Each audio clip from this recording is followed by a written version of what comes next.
Hey there, my name's Niandra, and this year we will be celebrating 5 years of Overwatch. To mark the occasion, I wanted to look at the history of Mercy from her creation to where she might be going in future. To begin, it's worth briefly looking at another game that was also being developed by Blizzard, which went by the name of Titan. Now, Titan was eventually scrapped, but despite never seeing the light of day, there are a few things we know about it. We know that it was an MMO, there were player classes, and that its leftover assets were used for building the foundations of Overwatch. A few of these classes were eventually reworked into Overwatch hero concepts after Titan was officially cancelled in 2014. After the news gets broken, the team of 140 people working on Titan is reduced to just 40. These members were then given a few weeks to essentially come up with a new video game idea. One of the people in that group of 40 was Jeff Kaplan, and luckily for him, Titan had a ton of concept art that was now just lying around and could potentially be salvaged into something new. So he threw together a 6-slide presentation using those leftover pieces, and included in that was this image. The goal of Jeff's pitch here was to get the rest of the team on board, and he asked them questions like what if these weren't classes but characters instead, with backstories and personalities and so on. As you can see here, the Guardian is quite close to what Mercy is today. She has Resurrect, a heal beam, a stinger, which probably ended up being an early name for her pistol. The real question is, what is Salvation? Her kit never had anything like that, and there's basically no information online relating to what it could have been. The word salvation means preservation or deliverance from harm, ruin, or loss, which opens up a huge number of possibilities. It could be something like Baptiste Immortality Fields, or maybe a Zarya bubble that protects from damage. The actual answer, however, is both much more interesting and much less so. I got to ask Jeff Kaplan what it was, and Salvation never actually existed. This image was made to sell the idea that things like Salvation could exist. It's basically a design pitch trick that aims to get the audience thinking about what it could be, and for me at least, yeah, it absolutely worked. So in summary, Jeff shared his initial pitch for Overwatch to the team, who responded well to it. The next stage was to sell it to Activision to give it the green light so it could actually be made, which is where this image comes from. There's a ton of familiar faces here. You've got Symmetra, Reaper, Winston, and the most iconic character of all, British. In the bottom left, you can also see an early iteration of Mercy, whose name changed from the cold, formal Guardian to the warmer, more human-like Angelica. Most interesting of all here is that she has an ability named Teleport. Like the first one, I was told by Jeff Kaplan that this image was also created with the purpose of selling an idea. In fact, it was apparently intentionally cropped the way it is to sell the endless possibilities of potential characters and abilities. Imagine you're Activision and you're there like, wow, Ender looks cool, what does he do? I can't see. And the team is just like, well, let us make the game and maybe you'll find out. During the pitch, Activision were especially receptive to this image, which I think is really cool because it's both so familiar yet so different to what Overwatch is today. So Activision basically gives this team the go-ahead on making Overwatch, and at some point the idea is to get a playable demo ready for BlizzCon 2014. They were aiming for 3 maps and 12 heroes, with one of them being Mercy. What I find really interesting about this pre-beta iteration is that it's so much closer to post-Rework Mercy than initial release Mercy. For example, she has a Resurrect as an ability that forces her to be stationary. Her ultimate also seems to be quite close to VALKYRIE, where she can heal multiple people, but instead of it being based around a timer, it's based around fuel, which I think is actually a really cool idea. You've probably seen this male Mercy concept design before. Truth be told, I find it very hard to place it on the timeline. The Art of Overwatch book says early versions of Mercy were very different from her final concept. However, we've seen these designs from the Titan era. My best guess is that Blizzard played around with Mercy's appearance a lot during this pre-beta stage, but eventually settled on the design that we got. We've seen that during this time, healing was initially green instead of yellow, which then matches these designs and this statement from the art book that says green was reminiscent of medical smocks and uniforms. Eventually they settled on yellow to represent healing, reminiscent of the Holy Light from World of Warcraft.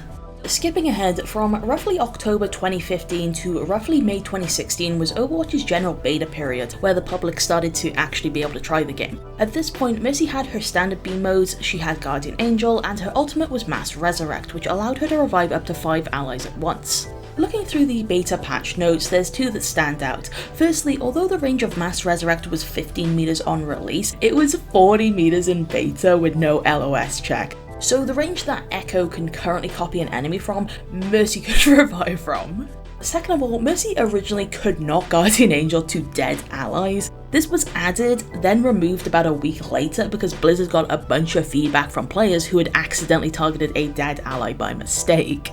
Then soon after that, it was added again because players then missed it. I do find it funny that Mercy could res multiple dead allies but not fly to them. I guess she would just walk over to them and hope the enemy didn't notice, which they probably didn't because it was beta. Also, at some point during the beta, Mercy's voice actor was changed, going from this "Heroes never die" to the voice we know today. It's May 24th, 2016 and Overwatch just officially released. Soon you'll spend summer playing Pokemon Go, but for now, you and your group of friends stay up until 3 AM 6-stacking in quick play. You all hate Bastion with a fiery passion and you probably have divisive opinions on Mercy. Basically, we have a space of time from when Overwatch was released up until Mercy's rework. In terms of patches, Mercy really didn't get a whole lot during this time frame. The most interesting one was when Mercy got buffed to have invulnerability frames after Resurrect, meaning she couldn't take damage while her allies were going through the revive animation. It's really hard to find footage of, but I absolutely remember Mercy players using the iframe strategically to dodge damage. Overwatch attracted an incredibly diverse audience when it was released. You had everyone from 10-year FPS veterans to your mate's girlfriend who had never picked up a video game before. Opinions on Mercy and Mass Res in particular were extremely split, as all these people from various backgrounds had different ideas on what the game should be. On one hand, players loved that they could heavily impact a match without traditional mechanical skill or by playing DPS. On the other, many felt it was frustrating to have their big flashy team wipe reversed by a single button press. The main problem was that while some Mercy players, usually those at high ranks, would use Mass Res to bring back 1 to 3 people mid-fight, many players were doing something else. A lot of players would get their ultimate and then hide until their entire team died, then fly in to revive them all, acting as a sort of reset button. Now, there's a few things to keep in mind here. For starters, Mercy hiding meant that her team was fighting a 5v6 and therefore more likely to lose in the first place. Then, if Mercy died before she could get the revive off, her team was probably just fucked, especially in game modes like 2CP. Secondly, Mass Resurrect mainly punished ult spam. You know when your Zarya uses Graviton Surge and then everyone else on the team dumps their ult into it as well? Yeah, that sort of play. And what you need to remember is that ult spam becomes less frequent as you climb the ladder.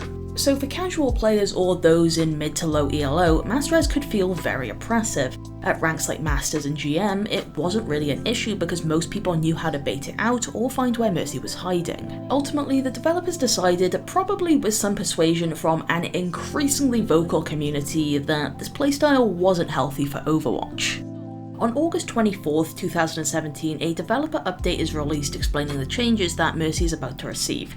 Now, you probably already know this, but initially Reworked Mercy was a powerhouse, a power mansion, a power castle, to the point where she pretty much had a 100% pick rate across the entire game. The gist is, Mass Resurrect was no longer her ultimate and instead she was given a new one. She also had a single target res ability on a 30-second cooldown. Most of Mercy's power came from a couple of areas. One, the low skill floor meant that pretty much anyone could pick her up and immediately be more impactful than the other supports. And secondly, the Swiss Army knife known as VALKYRIE.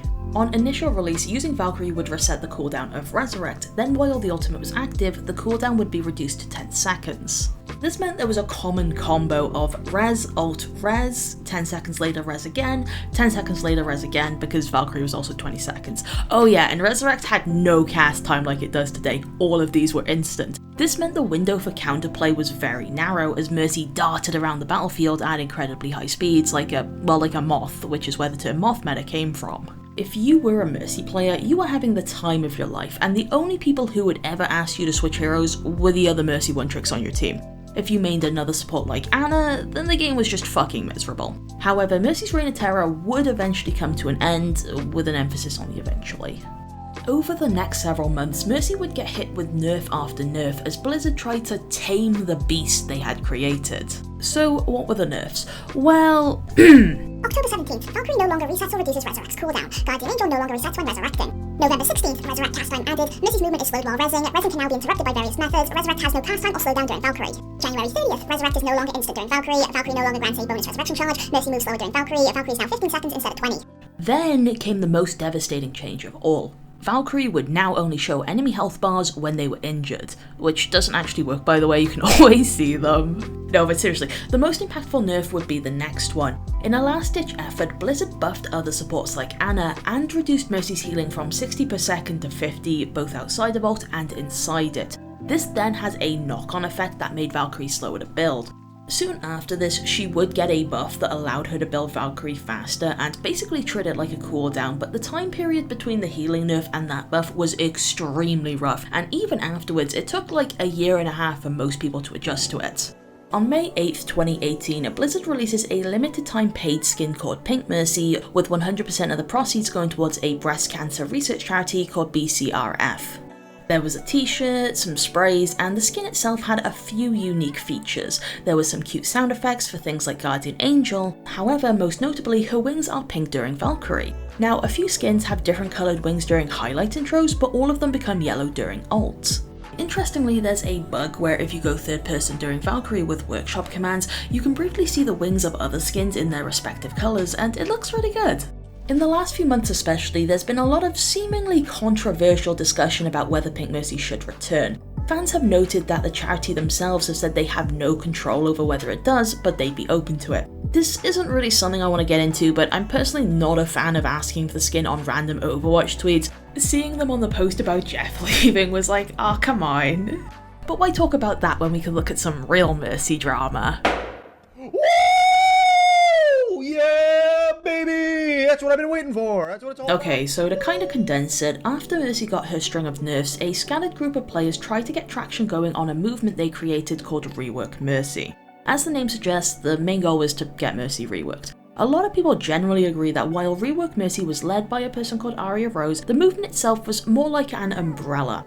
A large chunk of supporters wanted Mass Resurrect back in the game, but not everyone did. Many simply felt they had no impact by playing Mercy anymore and wanted her change in other ways. A common sentiment I saw was that Mercy is balanced but not fun to play. Most consistent of all though was a dislike towards Valkyrie. What's interesting is that many thought it was weak, but discussion about the chain damage boost aspect of it, which today is considered the strongest part and highly impactful, was rarely ever mentioned. Personally, I don't mind if people like or dislike Valkyrie, but I remember a lot of members calling it a spectator art, which always kind of rubbed me the wrong way. Although it may have existed beforehand, the movement really started catching attention from basically everyone in late 2018, with the peak of activity probably being in December. This was a time where a lot of rework ideas were being thrown about, and many content creators in the community gave their 2 cents, including a Mercy YouTuber with under 10,000 subscribers called Niandra. Hell, even Kotaku posted an article about it where they spoke to people in the community, including Hoshizora. Things were spreading, and conversations about Mercy could be found everywhere. People were eagerly awaiting Blizzard to break their silence and give their input on a movement that was hastily growing. And then shit just kinda hit the fan. On January 27th, 2019, Rez and her Discord organised what they called a friendly, positive vibes only raid on the Blizzard forums. Essentially, the gist was to create so many threads about the state of Mercy that Blizzard could no longer ignore it, and well, although some diehard members of the movement will say the raid was successful, I'd say the reaction was almost universally negative. As the raid took place, the forums did not hesitate to delete threads. Even the ones that avoided using the words Rework Mercy were getting flagged and removed fairly fast, while some users actually had their forum accounts banned for taking part. This raid is basically what set Rework Mercy down the road to slow decline. I remember a lot of people afterwards saying that while they still loved Mercy and wanted her changed, they didn't want to associate with the movement any longer. In the aftermath, Rework Mercy wasn't completely dead, but posts that earnestly supported it became less frequent, especially in comparison to the amount that mocked it. In June 2019, there was a small resurgence in interest after this clip of XQC getting angry at Super Jump went viral. What a disgusting fucking mechanic! If you aren't aware, Super Jump is an unofficial quote-unquote tech where if you press crouch along with Guardian Angel, you can shoot yourself upwards. As this clip went around, there were worries about Super Jump being removed, which once again got people talking about Mercy's impact and how she'd feel without it. Once again though, time passed, interest began to decline, and just never really came back. I think mainly what happened is that either supporters stopped playing Mercy, or maybe Overwatch entirely, or just learned to like her. People were starting to realise that while Mercy was no longer the main healer she once was, she was actually pretty solid when you primarily used her for damage boost.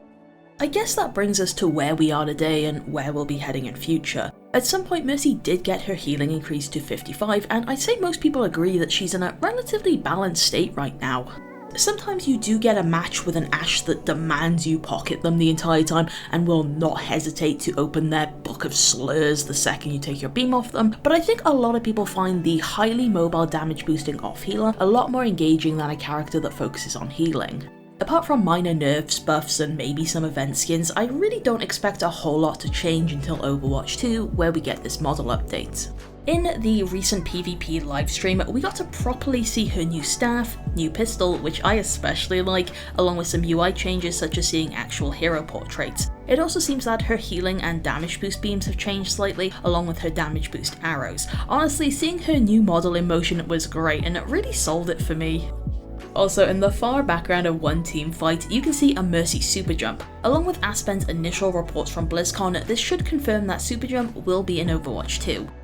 We did get a small preview of her PvE abilities at this BlizzCon. The only actual description we got was this, where her beam extends by 10%, 20 and 30, which seems really simple, but it is one of the starter unlocks. For me, Mercy's always been kind of a weird one in PvE. On the lower difficulties, she's kind of boring because you're basically enabling teammates that don't need help. I'm curious to see if they'll lean into abilities that make her impactful by her own accord, especially when we got a glimpse of this staff shooting ability at BlizzCon. I also think it's pretty much a given that Mass Resurrect will return in PvE, which I think is a great compromise personally. Like, it's there for people that miss it without affecting competitive integrity. I am hesitant to spend a ton of time theory crafting what these icons could mean. I suspect that, like earlier, most of these are placeholders since a lot of them look really similar. To me, this looks like guiding angel speed, and then this one below looks like it could be damage reduction during flight. This pair shows the Rezz icon with a bubble around it. I think this one might mean damage reduction during resurrection, with the second tier being invulnerability. This one shows the symbol for angelic descent pointing upwards, so this could potentially be like a reverse of the current ability, where Mercy could maybe flow upwards and reach areas without a teammate. If you have any ideas about what Mercy might be getting in PvE, feel free to let me know in the comments below. And that's about it. I'm just gonna end this because it's already like super long. Feel free to let me know in the comments what your favourite thing about Mercy is. Check out my Discord. Thank you so much for watching and have a nice day.